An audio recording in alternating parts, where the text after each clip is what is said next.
महात्मा बुद्ध प्रवचन सभा में आकर मौन बैठ गए।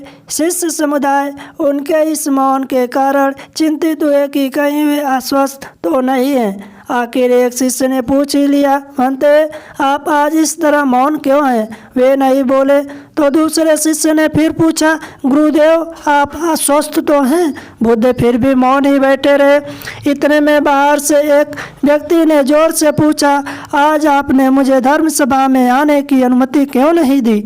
बुद्ध ने कोई उत्तर नहीं दिया और आंखें बंद कर ध्यान मग्न हो गए।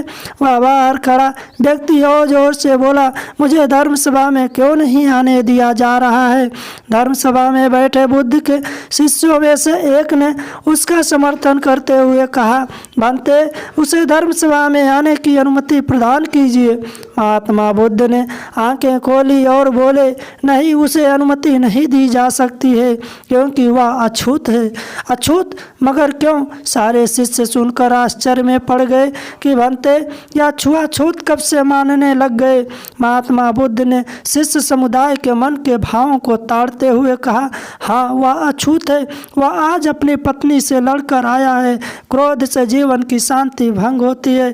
क्रोधी व्यक्ति मानसिक हिंसा करता है।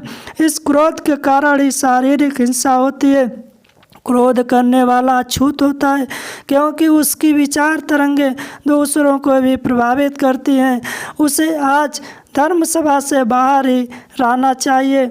उसे वहाँ खड़े रहकर पश्चाताप की अग्नि में तपकर शुद्ध होना चाहिए।